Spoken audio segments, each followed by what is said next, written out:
Salut à tous, c'est Guillaume. Aujourd'hui, on se retrouve pour une nouvelle vidéo high-tech sur la chaîne secondaire. Alors spécialement, on n'est pas dans le setup pour une fois. Il y a des travaux en ce moment au setup. Je refais le placo, je refais la peinture. Il y a pas mal de changements qui arrivent prochainement sur la chaîne. Donc, on tourne dans mon salon. Donc, petit changement d'ambiance pour cette fois-ci. Et d'ici une semaine ou une dizaine de jours, vous devriez revoir à nouveau les vidéos dans le setup avec le nouveau décor. J'espère que ça vous plaira. Donc, dans cette vidéo, on va parler de PC gamer, mais pas uniquement. On va parler de mini PC gamer. C'est vrai que je vous propose souvent des configs, je vous présente des PC, etc. En général, ce sont des gros boîtiers. Ça prend de la place et il y en a régulièrement dans les commentaires qui me disent « Guillaume, ce serait bien que tu fasses des petits PC compacts, des petites choses comme ça. » Je sais que ça plaît à pas mal d'entre vous. Il y en a qui veulent avoir un PC ultra puissant, mais dans un espace restreint, dans un petit boîtier. J'ai trouvé le bon compromis parce qu'il y a des choses qui existent qui sont vraiment mini, mais c'est compliqué d'avoir un bon refroidissement dessus. Et on va dire que là, avec le PC que vous voyez juste à côté de moi, j'ai réussi à trouver la solution selon moi parfaite, le parfait compromis entre un PC qui permet d'avoir de grosses performances, parce que là-dessus, on a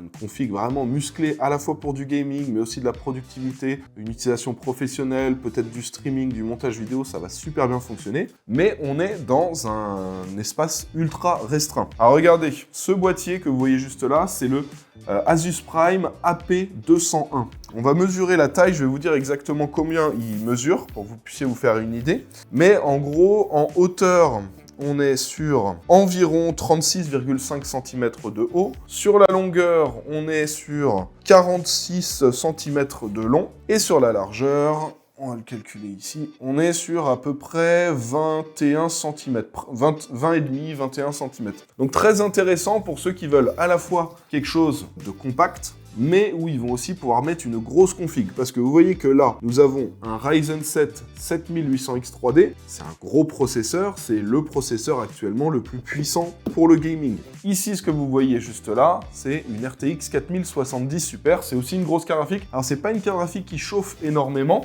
Je pense que ça, c'est aussi un choix à faire quand on va se faire une config compacte. C'est bien penser à prendre des composants qui vont pas trop chauffer aussi. L'objectif, c'est pas de mettre, je sais pas, un i9 14900K. Normalement, ça refroidira correctement là-dedans, mais on va essayer de faire le choix d'avoir un bon rapport performance-chauffe. Voilà, d'habitude on parle de qualité-prix, de performance-prix, là on parle de performance-chauffe, c'est-à-dire avoir un maximum de performance pour une chauffe réduite. On peut notamment penser aux récents Ryzen 9000, je ne les ai pas encore testés, mais de ce qu'on nous en a dit apparemment c'est des processeurs qui chauffent moins, donc je vais tester ça pour vous le confirmer, mais en général on essaie de faire attention à ça. Alors là-dessus vous pouvez très bien mettre une 4090, ça va refroidir correctement, vous auriez très bien pu mettre un i9 aussi, mais l'objectif c'était d'avoir le parfait compromis avec un PC très silencieux, un PC très performant et un PC ultra compact. Donc j'ai réussi à faire ça et ce qui est bien, c'est que c'est pas un PC qui va coûter particulièrement plus cher. Là, on est sur un PC au top en termes de performance et on est en dessous des 2000 € en termes de prix. Donc c'est assez intéressant. Alors c'est pas le plus petit des boîtiers, mais on est sur un boîtier qui est beaucoup moins haut, beaucoup moins large et un peu moins profond que les boîtiers qu'on voit habituellement. Et c'est un boîtier donc de chez Asus. Alors le PC est 100% Asus Prime, enfin en grande partie, parce que j'ai demandé à Asus de m'envoyer des nouveaux produits là qu'ils avaient sortis, notamment ce boîtier-là. Ils en ont profité pour... alors non, la carte mère, c'est moi qui me la suis procurée, mais ils m'ont envoyé une carte graphique avec, et ils m'ont envoyé aussi un water cooling. Alors, vous voyez, la particularité de ce water cooling, le Prime LC 360 ARGB, c'est que donc c'est un water cooling 360.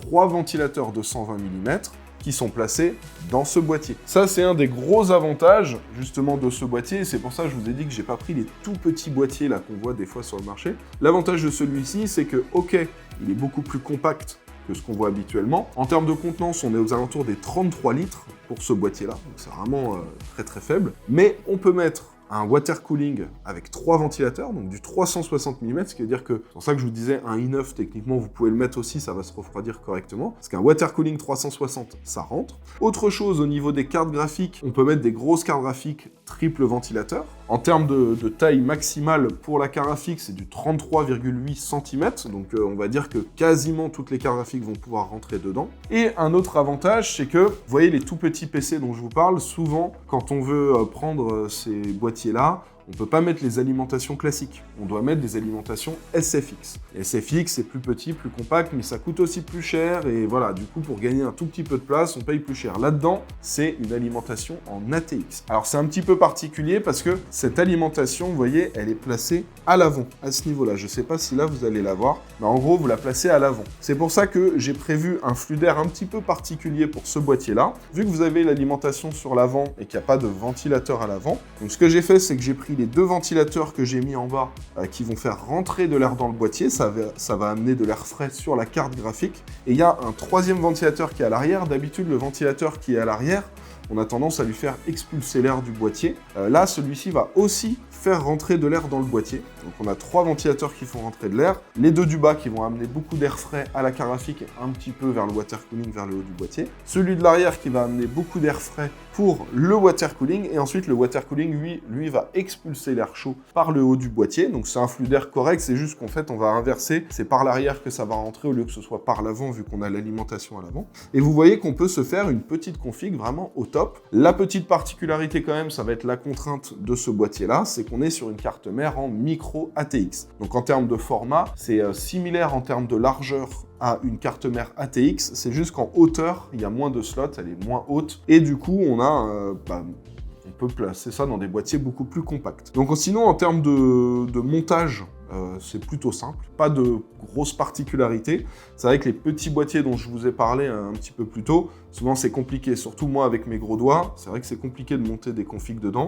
Là, dans celui-ci, c'est très similaire à un PC classique. Et donc, avec une carte mère micro ATX, vous pouvez quand même mettre donc, du triple ventilateur pour la carte graphique, du triple ventilateur pour le water cooling, et on a quelque chose au top. Sinon, vous l'avez peut-être remarqué aussi, mais en termes de flux d'air, c'est ultra bien optimisé. Donc on a une façade en mesh à ce niveau-là, on a du mesh sur le dessus pour l'expulsion de l'air, on en a aussi à l'arrière, avec une façade arrière en mesh, et c'est exactement pareil, là je vous l'ai mis ouvert pour que vous puissiez voir l'intérieur de la config. Pour cette face ici aussi, vous avez donc une plaque en mesh. Donc la particularité de ce boîtier, c'est que c'est un boîtier SFF, donc c'est un nouveau format, et ça veut dire Small Form Factor. Le concept, c'est d'avoir quelque chose de compact, tout en ayant la possibilité de mettre, par exemple, des gros refroidissements type water cooling, des longues cartes graphiques, mais en ayant quelque chose d'ultra compact. La particularité, c'est aussi la carte graphique. Vous avez une carte graphique qui fait 2,5 slots d'épaisseur, donc là aussi, vous avez quelque chose qui est pas trop épais, et pour des configs comme ça, c'est intéressant, mais vous avez quand même du triple fan, et dans ce boîtier, vous avez la possibilité de mettre des longues cartes graphiques. Donc c'est ce qu'on va rechercher, du triple fan avec une faible épaisseur, de manière à avoir quelque chose qui rentre bien dans les boîtiers et qui va quand même correctement refroidir, même si c'est une très grosse carte graphique. Et d'ailleurs, dernière petite précision sur la carte graphique, quelque chose qui est assez intéressant, surtout sur une carte graphique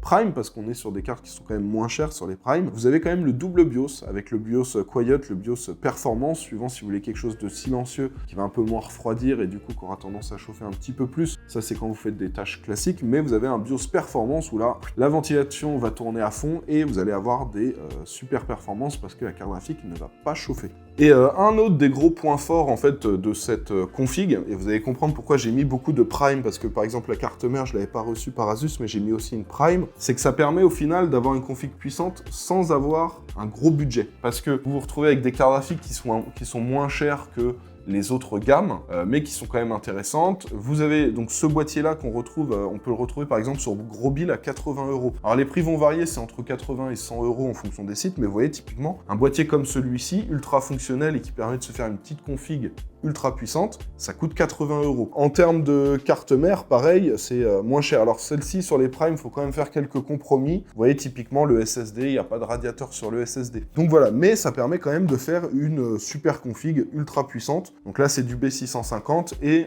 j'arrive à faire tourner à fond un 7800X3D et donc de faire tourner à fond le processeur le plus puissant actuellement pour du gaming. Je vous donne quand même le détail des autres composants. On a un SSD Crucial P3+, de 2 Teraoctets et on a de la G-Skill Trident Z5 Neo, donc avec un profil AMD Expo. Et donc on a 2 fois 16 Go, 32 Go au total en 6000 MHz avec un cache latency de 30. En termes d'alimentation, pareil, c'est une alimentation de chez Prime et ça c'est assez intéressant. Alors on la trouve pas partout, hein, elle n'est pas disponible partout cette alimentation, mais pareil, elle a un rapport qualité-prix très intéressant. On est sur une alimentation donc Asus Prime en 850 watts, 80 plus Gold. C'est une alimentation modulaire et en général, on arrive à la retrouver aux alentours des 100 €. Donc là aussi, très intéressant pour ceux qui veulent se faire petite config avec une alimentation de bonne qualité sans exploser le budget. Le water cooling, c'est un petit peu pareil. Alors là, ça va dépendre des sites. Pour l'instant, je l'ai trouvé disponible que chez LDLC. Et chez LDLC, actuellement, il vaut 120 €. Normalement, on peut le retrouver un peu moins cher. Donc à voir, mais là, au moment où je vous tourne la vidéo, c'est que chez LDLC que je l'ai retrouvé. LDLC, ils ont tendance à être un petit peu plus chers. Donc voilà, en gros, globalement, pour cette config que j'ai montée. Alors pour info, vous allez voir d'ici 1 ou 2 semaines, vous allez voir sortir une vidéo sur la chaîne principale où on fait le setup de Riyad, Just Riyad, l'influenceur. On lui a fait son setup pour le streaming. Et vous savez, comme d'habitude, j'aime bien en général, quand on fait les setups pour des personnalités, on fait le setup, mais j'aime bien ramener aussi un PC qu'on va offrir à la communauté, et j'avais pensé justement à ce PC là. Je me dis que ça permettrait de faire plaisir à un des membres de la communauté avec un processeur au top pour le gaming, une très bonne carte graphique, tout ça dans un boîtier ultra compact. Donc voilà, donc pour info, restez à l'affût. Ceux qui me suivent pas encore sur Instagram, ça se passera très certainement là-bas. Je vais essayer de vous faire gagner voilà, ce PC avec la 4070 Super, exactement dans la configuration telle que vous la voyez actuellement, et j'essaierai aussi de mettre un petit écran avec. Je pense que avec une 4070 Super et un 7800X